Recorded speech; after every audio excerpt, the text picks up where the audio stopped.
สวัสดีครับเรามาต่อกันนะครับทีนี้เนี่ยจะสู่ใกล้ๆจะคลิปจุดสุดท้ายแล้วเราเริ่มจะเอาส่วนของที่เป็นจิวเวลรี่เข้าไปส่วนของปลั๊กอินของ Enco เนี่ยเข้าไปประกอบในชิ้นงานนะครับทีนี้ตอนนี้เนี่ยพาร์ทของตัวหินเนี่ยเรียบร้อยแล้วพาร์ทของหินประกอบตัวโทรคอร์ข้างหลังก็เรียบร้อยแล้วนะฮะสิ่งที่เราทำต่อคือฝังไข่ปลาตรงบริเวณช่วงนี้นะครับแล้วก็ฝังตัวแทปเปอร์บาเก็ตช่วงประมาณหางนกตรงนี้นะฮะโอเคงั้นเรามาลองเริ่มกันเลยนะครับเดี๋ยวผมจะทำพาร์ทนี้ก่อนอื่นเนี่ยนี่คือพาร์ทที่ประกอบเป็นพินแล้วนะครับเดี๋ยวผมจะซ่อนตรงส่วนนี้ไปก่อนนะฮะพิน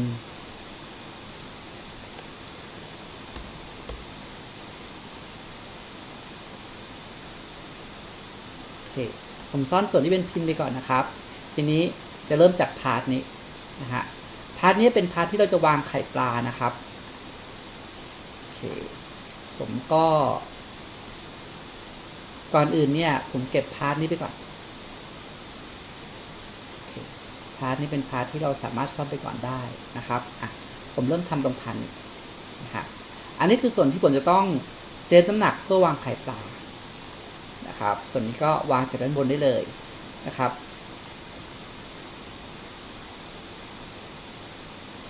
เฉพาะชิ้นนี้แล้วกันนะครับตัวนี้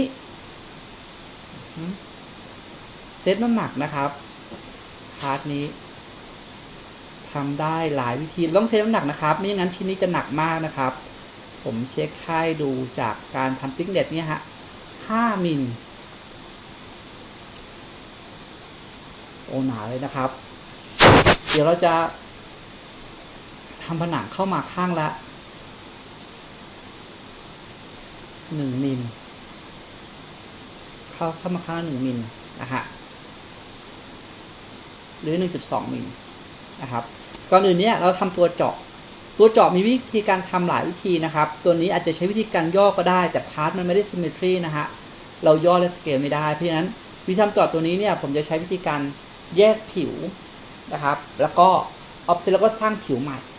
นะฮะคือวิธีการทำการคว้านนี่มีหลายวิธีถ้าเป็นแหวนพื้นฐานเราอาจจะใช้แค่จิวเวลรี่แล้วก็ฮอลโลก็คือคว้านพื้นฐานเลยหรือใช้สเกลก็ได้ถ้าเป็น symmetry ring นะฮะนักเรียนที่เคยเรียนก็จะจำได้นะครับว่าวิธีการคว้านเป็นยังไงนะครับถ้าเป็นพาร์ทแบบนี้ที่เราสเกลไม่ได้นะครับพาร์ทนี้สเกลได้ไหมนะผมไม่ดูนะครับผมจะทำพาร์ทเพื่อที่จะย่อเพื่อที่จะคว้านนะฮะผมสเกลเห็นไหมฮะเราสเกลไม่ได้เพราะว่าจะมีส่วนที่มันเสียก็เป็นไปได้เหมือนกันนะฮะเราจะตัดตรงนี้ทิ้งก็ได้นะโอเคสเกลดีกว่าน่าจะง่ายกว่าด้วยนะครับผมจะสเกลพาร์ทแบบนี้เข้ามานะครับแต่ก็เข้ามาสัก1 มิลนะครับเนี่ยผนัง1 มิลเห็นไหมนะครับผมก็เลือกชิ้นนะแล้วก็สเกลเข้ามาอีกโอเคผนังสัก1 มิลนะครับฝั่งด้านนี้ก็1แล้วก็1แล้วก็1โอเคแบบนี้นะครับไหนพาร์ทนี้คือพาร์ทที่เราจะไว้เจาะรูตัวงานซึ่งมันไม่ได้พอดีเป๊ะๆนะครับเราก็จัดการปรับแต่งนิดนึงนะครับไปที่ Case Edit นะครับก็เลือกขยับมันโอเคประมาณนี้111โอเคฝั่งด้านนี้ผมก็เลือกเนี่ยขึ้นไปนิดนึงประมาณนี้ขึ้นไป111นะครับเหลือช่วงนี้นะครับที่ไม่สมบูรณ์มากนักไม่เป็นไรครับเดี๋ยวเราสร้างพาร์ทอีกพาร์ทมาตัดทิ้งนะครับตรงนี้มาดูด้านนี้นะครับด้านนี้1เหมือนกันอาจจะน้อยกว่า1นิดนึง 1.2 ถึง 1.3 มิลก็ได้นะครับกรณีที่ทำไข่ปลาอย่างนี้เห็นไหม เวลาตัดนะครับพาร์ทต้องยืดทะลุตัวงานนะครับเราใช้คำว่า straight นะครับ straight เนี่ยจะเป็นคำสั่งที่ใช้ในการยืดตัวพาร์ทให้ทะลุตัวงานออกมาแบบนี้โอเคนะครับเห็นไหมฮะนี่คือส่วนที่เราจะใช้ในการตัดตัวงานแป๊บนึงตัวนี้เนี่ยมันจะมาเชื่อมกับพาร์ท2ชิ้นนี้เพราะนั้นส่วนนี้เนี่ยเราจะเข้ามาใกล้กว่านี้ได้อีกนิดนึงนะครับหรือเท่านี้ก็ได้นะครับจริงๆตรงนี้ก็เท่านี้ก็ได้นะครับหรือไม่ก็อาจจะเข้ามาใกล้นิดนึงหรือว่าถ้าอยากให้ทะลุให้เป็นเนื้อเดียวกัน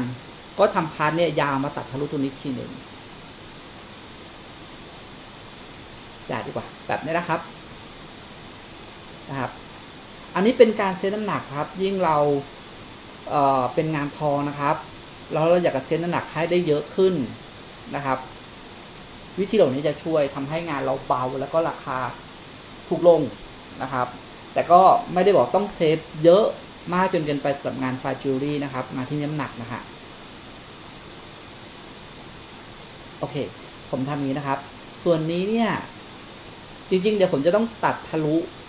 มาหาตรงส่วนปากนิดนึงด้วยนะครับงั้นตรงส่วนนี้เนี่ยเราสามารถที่จะทำทะลุมาตรงนี้ได้ให้ดูตรงนี้นะครับ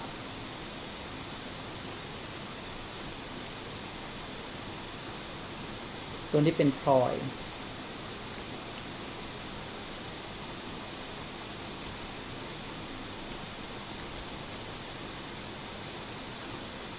โอเคตัวนี้เป็นหินนะครับโอเคส่วนนี้เนี่ยผมสามารถที่ตัดทะลุมาตรงนี้ก็ได้นะครับเนี่ยพอจากตรงนี้ถ้าแบบผนังไม่เท่ากันอยากให้มันเท่ากันแล้วก็คว้านตัดให้มันเท่ากันก่อนแล้วก็สร้างผิวตัดทะลุมาตรงนี้ก็ได้นะครับให้ดูนะครับผมก็ทำซ้ำตัวนี้ออกมา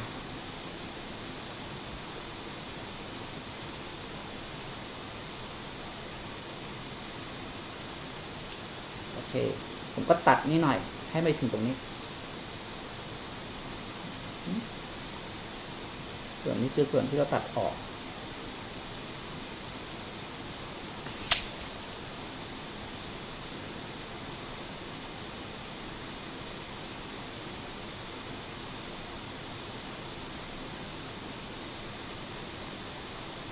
ตอนตัดออกเนี่ยเราให้ทำเป็นรูปทรงตันเราใช้โซลิดตัดโซลิดก็ได้ง่ายดีเห็นไหมนะครับเราก็เลือกไปที่คำว่า Auto Connect และ Auto Cut ก็จะ extrude แล้วก็ตัดส่วนนี้ออกไปโอเคนะฮะนี่ถ้าผมคว้านมาก็ตัดส่วนนี้ออกไปนะครับส่วนตัวนี้เป็นส่วนที่เราจะตัดก็ได้นะครับเพื่อเซตน้ำหนักแล้วทำให้พาร์ทนี้เป็นเนื้อเดียวกันนะครับเอาลบนี้ออกไปนะครับผมก็ทำพาร์ทนี้ขึ้นมา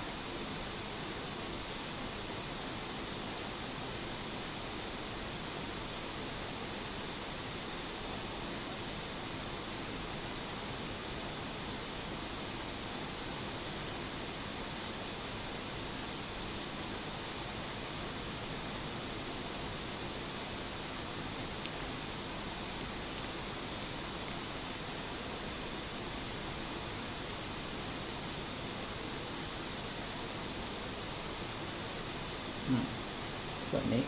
เราบอกว่าเราจะเก็บจากตรงนี้ตรงนี้ให้ตัดทะลุนะครับแต่ว่าเก็บแค่นี้พอ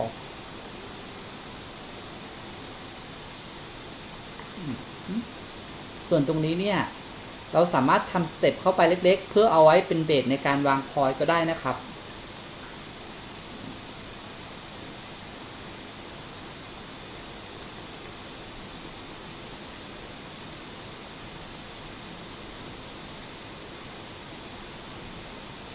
ตัดเข้าไปตรงนี้ครับส่วนตรงนี้ก็ตัดด้วยพานนี้โอเคไหมนะครับดูนะครับเราก็ได้พาร์ทอย่างนี้ขึ้นมา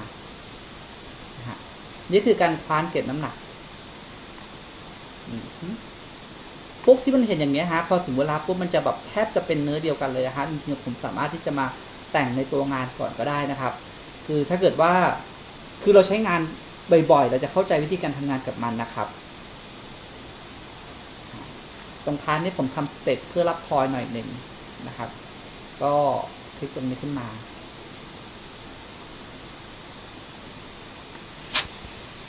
offset curve ขึ้นมานะครับใช้ duplicate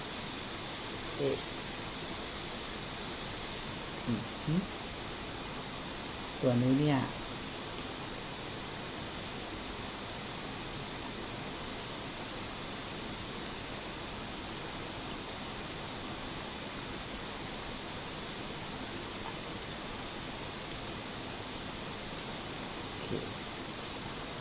ส่วนนี้เนี่ยผมทำตัวนี้ขึ้นมา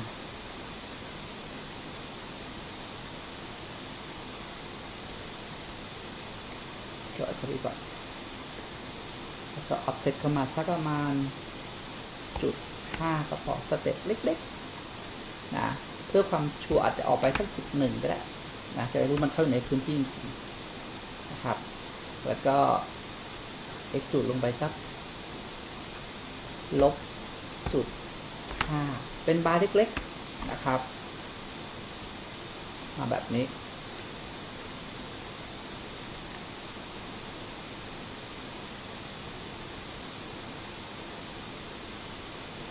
เราทำสเต็ปเผื่อไว้นะครับเผื่อไว้เขาทำเคี่ยวแล้วก็เช็คว่าตัวแต่จริงๆไม่ต้องทำก็ได้นะครับอาจจะต้องเพิ่มตรงนี้ให้หนาขึ้นนะฮะเพราะว่าเขาต้องตัดส่วนนี้ให้เป็นเคี่ยวจริงๆน่าจะต้องแบบนี้ด้วยซ้ำนะครับให้หนาขึ้นแล้วเดี๋ยวเนี่ยช่างก็จะตัดส่วนนี้ให้เป็นเคี่ยวล็อกไม่ดีหรอกลงมาอีกล็อกตัวหินจากด้านล่างแบ็กไซด์นะครับตรงนี้เนี่ยเดี๋ยวผมจะปิดเป็นแกลเลอรี่ทีหลังก็ได้นะครับคือปิดทั้งหมดให้เป็นแกลเลอรี่อีกทีหนึ่งก็ได้นะฮะส่วนนี้ทั้งหมดเนี่ยเราสามารถตัดทิ้งได้นะครับก็คือเอาพาร์ทเนี่ยมาตัดเพราะฉะนั้นนี่ก็คือสเต็ปเหมือนกันนะครับในการทำงานนะครับจริงๆแล้วผมต้องเก็บตัวพาร์ทตรงนี้ไว้ก่อนเพื่อเอาพาร์ทนี่มาตัดพวกนี้นะก่อนที่เราจะมาสร้างตัวนี้โอเคผม export นี้ไปก่อน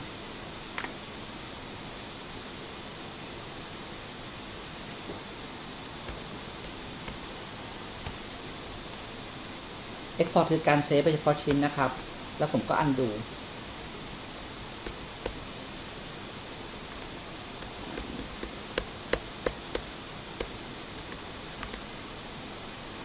ผมอยากได้ส่วนนี้ไว้ไม่อยากให้เอาส่วนนี้ไปตัดเพราะว่าผมต้องเอาส่วนนี้ไปตัดส่วนมันเกินด้วยดังนั้นเนี่ยผมก็ Ctrl C Ctrl V ก็ส่วนหนึ่งเอาไว้ตัดแล้วก็จะมีอีกส่วนหนึ่งที่เราจะ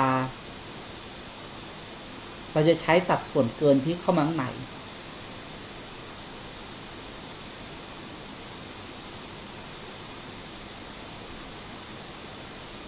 โอเคตอนนี้ตัดได้แล้วครับ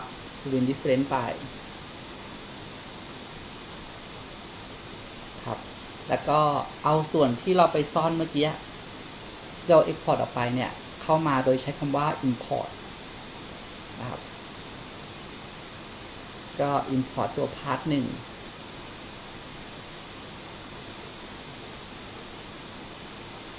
โอเคนะครับทีนี้ถ้าเกิดว่าผมโชว์ส่วนอื่นๆกลับคืนมาก็จะเป็นอย่างนี้นะครับจะมีส่วนนี้ที่ต้องตัดทิ้งเหมือนกันนะครับส่วนนี้มีอะไรบ้างนะฮะโอเคส่วนนี้เก็บไว้ก่อน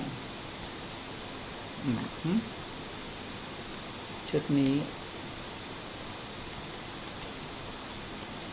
เห็นไหมครับมันมีรายละเอียดหลายส่วนที่ผมบอกไปตั้งแต่แรกว่ามันมีรายละเอียดหลายส่วนที่เราจะต้องแบบใส่ใจมันนะครับดังนั้นเนี่ย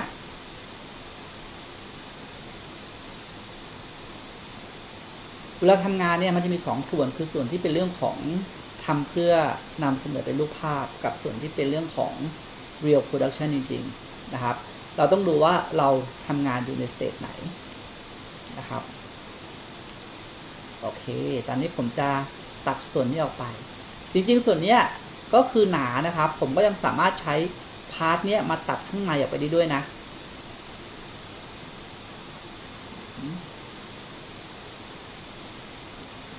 แต่มันอยู่ด้านล่างซึ่งไปประกอบตัวอื่นนะฮะจริงๆก็น่าจะไม่เป็นไรฮะรีบมันไว้ก็ได้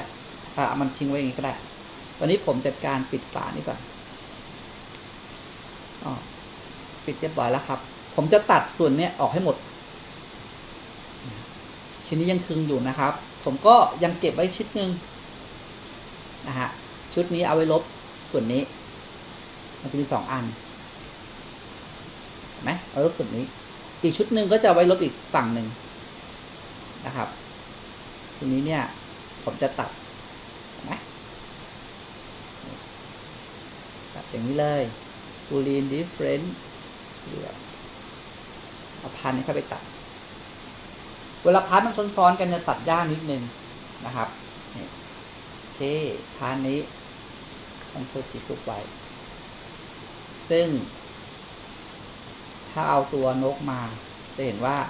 เราได้พาร์ทที่มันคว้านเรียบร้อยแล้วนะลายพวกนี้ไม่ต้องซีเรียสเลยนะครับไม่ต้องไปอะไรมากมายครับออกมาปุ๊บเป็นเลเยอร์แต่งประกอบใช้ได้นะครับทีนี้ก็จะมีส่วนต่อมาก็คือส่วนปีกที่มันเกินมาด้านเนี้ยที่จะต้องตัดทิ้งนะฮะเวลาทำก็แบ่งส่วนดีๆนะครับอย่าให้ทุกอย่างเต็มหน้าจอนะครับเวลาตัดเนี่ยมันจะมีส่วนที่ไม่เกี่ยวข้องที่ตัดไม่ได้ถ้าเราทิ้งไว้มันก็จะแบบตัดไม่สมบูรณ์นะฮะเพราะฉะนั้นส่วนที่ผมก็อันกรุ๊ปมันก่อนนะฮะก่อนหน้าที่ผมกรุ๊ปไว้นะฮะเพื่อให้มันเป็นชุดเดียวกันเราจะอันกรุ๊ปพวกนี้ไปนะครับแล้วตัวไหนที่มันคาบเกี่ยวกันที่ต้องตัดพยายามเลือกเฉพาะส่วนที่มันคาบเกี่ยวกันเอาไว้เช่นเนี่ยมันคาบเกี่ยวกันแค่นี้เองก็ไม่ต้องไปเลือกหมดนะครับเลือกแค่ชุดนี้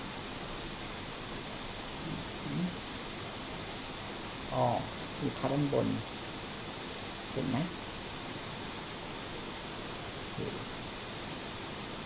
ก็เลือกพาร์ทนี้ขึ้นมาเลือกพาร์ทนี้ขึ้นเลือกพาร์ทนี้เอาแค่นี้ก่อนเอาพาร์ทนี้ไปตัด3 อันนะครับคลิกไปที่ Boolean Difference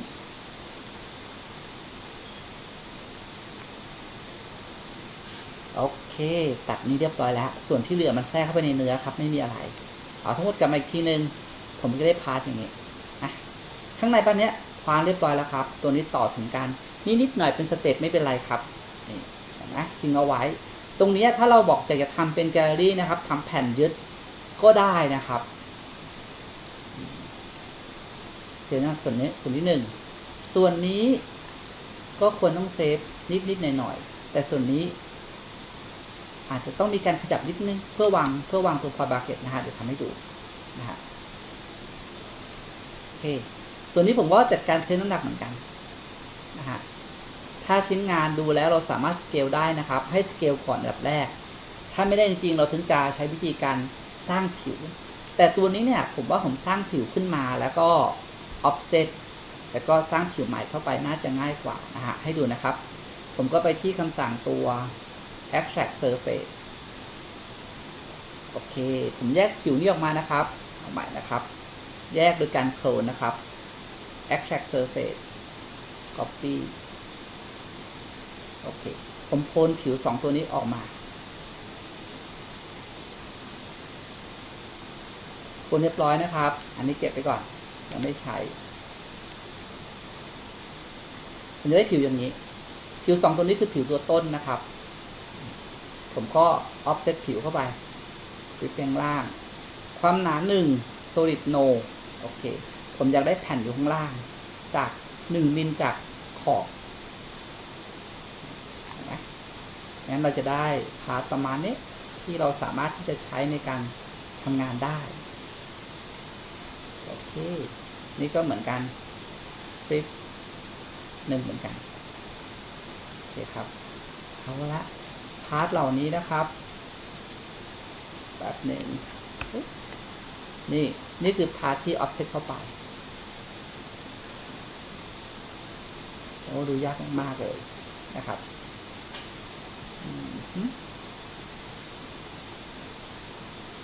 ผิวเพเยอะมากนะครับ ใช้งานลำบากมากเดี๋ยวเอาใหม่เราไม่ใช้วิธีนี้ดีกว่า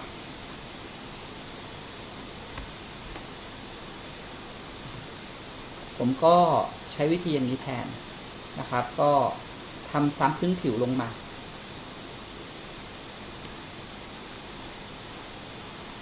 -1.2อ่ะ-1โอเคทำซ้ำผิวนี้เข้ามา-1-1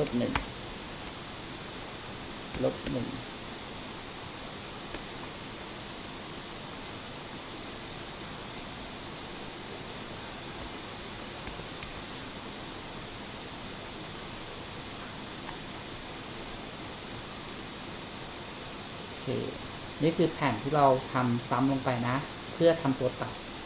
นะทำเข้าจากขอบมา1ตัวนี้เนี่ยผมว่านะครับขนาดเล็กไปหน่อย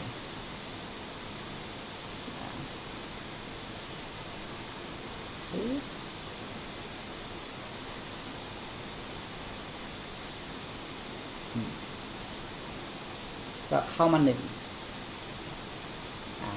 อันนี้ทำเพื่ออะไรครับเดี๋ยวเราจะทำเส้นมาตัดแล้วก็ตัดเนี้ยให้เป็นตัวตัดตัวงานอีกรอบนึงอีกนะครับ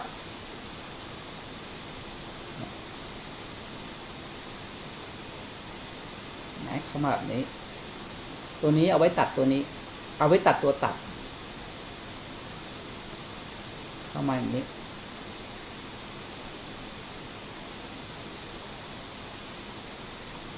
โอเค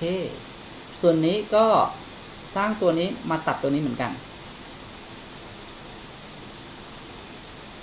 พาร์ทชิ้นนี้เราสามารถทำให้มันถึงกันก็ได้นะครับหรือไม่ก็เป็นคนละพาร์ทกันก็ได้นะครับอันนี้เดี๋ยวอธิบายให้ฟังว่ามันคืออะไร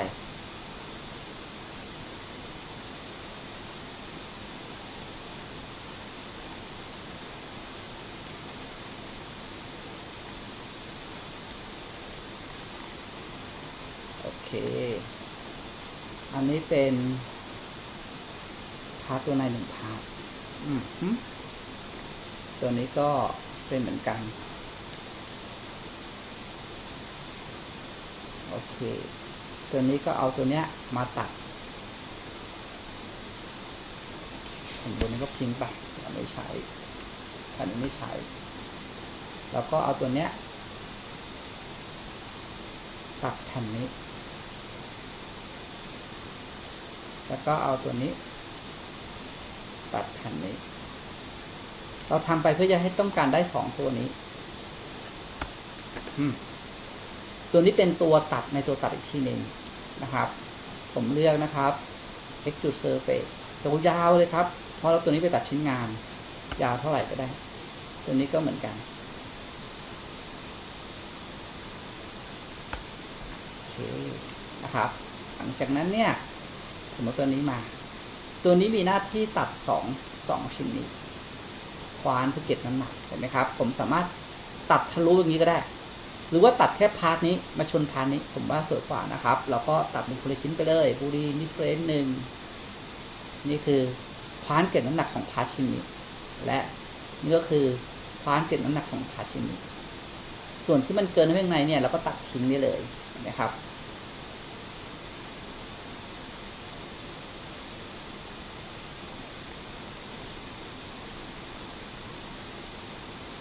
ออโต้คัท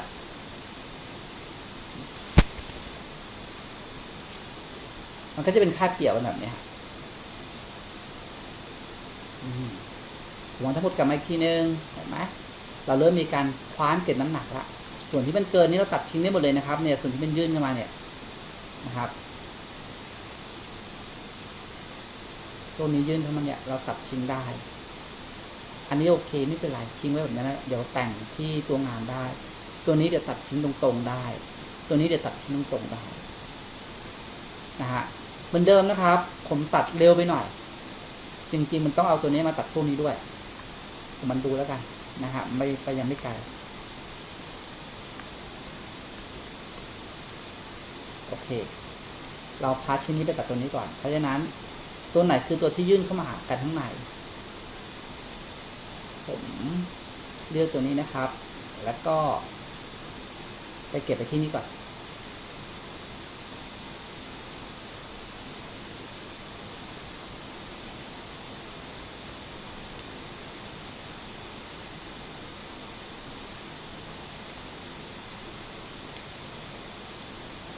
ทนมันไว้ก่อนนะครับชุดเนมก็เก็บไว้อีกชุดหนึ่งยังเหลืออยู่โอเคนี่เหมือนเดิมตัดก่อนใช้ชิ้นนี้ตัดตัวนี้ดู different ตัดชิ้นนี้ก็ใช้ตัวนี้ตัดตัวนี้ตัดและชิ้นนี้ก็สร้างอะไรก็ได้มาตัดตัวที่มันเกินเข้าไปข้างในอะฮะดูดีแล้วตัวขัด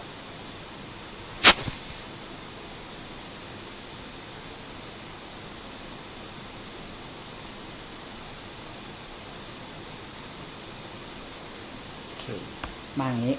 นะครับส่วนด้านในตัวนี้เราก็จะตัดได้2วิธีนะครับเริ่มมาตรงนี้ก่อนพวกนี้เป็นตัวที่ยื่นมาข้างในที่เรามองเห็นพวกนี้เนี่ยไม่แน่ใจว่าเห็นไหมลองดูสิพวกนี้คือส่วนที่ยื่นในโอเคเราเห็นอะไรเข้ามาบ้างนะฮะนี่คือส่วนที่แทรกมาในตัวงานไงแล้วก็เดี๋ยวเขาจะสอดเข้าไปจริงแล้วพวกนี้เราก็อาจจะใช้วิธีการแบบตัดให้หมดเลยก็ได้นะตัดอย่างนี้ได้เลยนะครับโดยที่ไม่ต้องไปเอาตัวตัดมาตัดนะครับตัดให้อยู่ในขอบ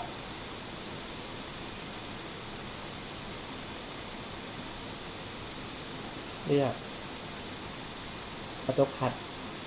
พาร์ทนี่ตัดอ็อบเจกต์พวกนี้เรียบร้อยนะครับตอนนี้ด้านในก็เป็นอย่างนี้นะครับส่วนนี้อย่าลืมนะครับที่บอกมันเป็นส่วนที่เขาแทรกไปในตัวงานเขาสอดไปในเดี๋ยวช่างก็จะแบบไปมาร์กจุดสอดตัวงานเองนะครับส่วนนี้ได้ละมาดูส่วนที่มันเกินข้างในนี่อันนี้ไม่ต้องส่วนเกินนี้ก็เราใช้พาร์ทนี้มาตัดก็ได้นะฮะเราเก็บไว้ละส่วนด้านล่างไม่ต้องนะฮะพาร์ทที่เหลือไว้อันลบทิ้งเราใช้พาร์ทนี้มาตัดส่วนนี้นะฮะตัวดี different เอาละให้ดูนะครับตอนนี้ข้างล่างเราก็จะโอเคละนะเก็บเนื้อเอาไว้ให้เรียบร้อยนะครับทีนี้เนี่ยพอได้ข้างล่างเรียบร้อยโอเคแล้วนะครับตัวนี้จะเป็นส่วนของตัว stone ที่ปิดไว้มานี้ส่วนนี้เนี่ยเป็น optional นะครับจะตัดทะลุก็ได้นะครับมันโดนบังเห็นไหมครับผมเอาเนื้อตัวในออกมา duplicate fade border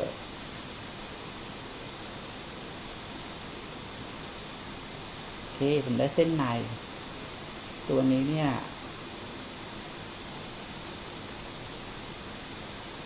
ผมทำเฉพาะเส้นก่อนละกัน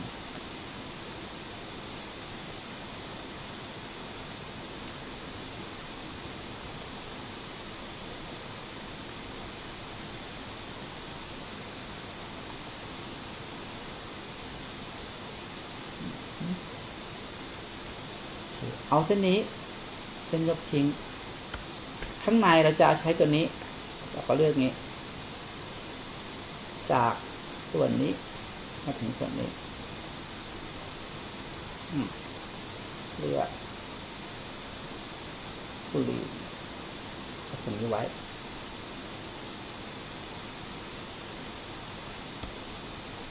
โอเคเราได้พาร์ทอย่างนี้ละ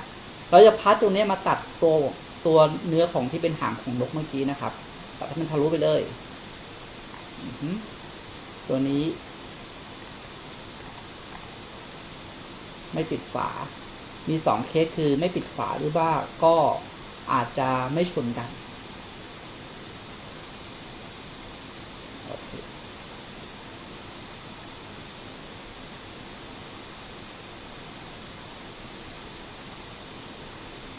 ลบเส้นทิ้งพาร์ทหางตัวนี้ตัวที่มันเกินเข้ามาเนี่ยครับเราก็เอาเนื้อตัวนี้มาตัดBoolean difference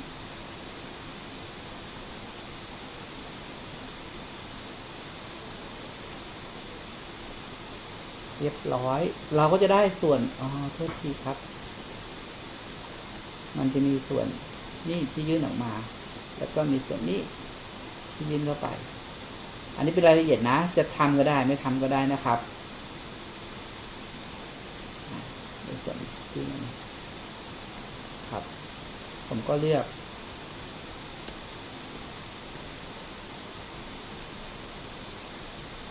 Boolean difference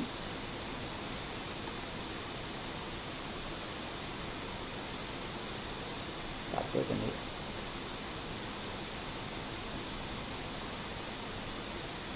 อย่างนี้ครับยิ่งเราทำผิวมันซับซ้อนบิดเบี้ยวเท่าไหร่นะการตัดมันก็จะตัดยุ่งยากเพราะนั้นอย่าทำให้ได้มันแบบคอมเพล็กซ์เกินไปนะฮะก็พยายามให้มันตรงๆยืดๆอย่างเงี้ยฮะมันจะแบบทำอะไรต่างๆได้ง่ายกว่านี่ก็คือเป็นส่วนด้านล่างที่จะเอาพาร์ทเนี่ยมาสอดและอยู่ข้างบนโอเคผมก็จะได้พาร์ทนี้ขึ้นมาแล้วนะฮะเรียบร้อยส่วนตัวนี้เนี่ยจะเป็นส่วนของ Bucket Tab